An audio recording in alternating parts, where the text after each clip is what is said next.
we also prayed a very special prayer for this jury.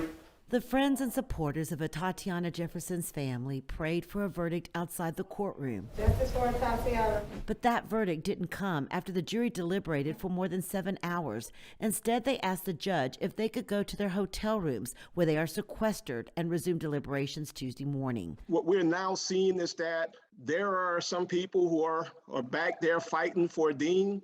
And there are some people who really believe that he should get a long sentence for the death of Atatiana Jefferson. The jury hasn't told the judge it's deadlocked, but legal experts say it is rare for a jury to deliberate this long in a manslaughter case. You know, I think it's too early to determine whether this is something that's going to happen, but it's a strong possibility. If the jury is hung in the punishment phase, Texas law allows the judge to declare a mistrial only in the punishment phase. His guilty verdict for manslaughter would stand. You will get a new trial as to punishment only.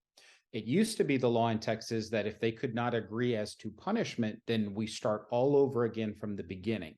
That's no longer the case. Dean and his lawyers would have to decide if he wants a new jury to hear the sentencing evidence again, allow the judge to sentence him, or reach a plea agreement. But before that happens, the judge would strongly encourage the jury to keep deliberating. In that instruction, the judge will say, I hope you can reach a verdict, continue to deliberate. No future jury is going to be in any better of a position to have heard the evidence and make a decision. This is the person that lost her life.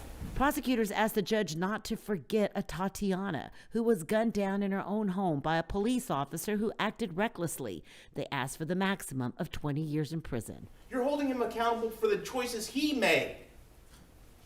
And now, you do have to ask yourself, what is Atatiana's life worth? Ladies and gentlemen, this is Aaron Dean. Defense attorneys told the jury to give Dean probation, that he was an officer doing his job and shot Atatiana when he saw her holding a gun. There was nothing to gain by sending this man to the penitentiary. No one can punish him more than he's already punished himself. If the jury is deadlocked and the judge declares a mistrial in this punishment phase, Aaron Dean would stay in jail. He would remain in custody until they could reach some sort of agreement on his sentencing or he is sentenced by the judge or a jury. In Tarrant County, I'm Rebecca Lopez.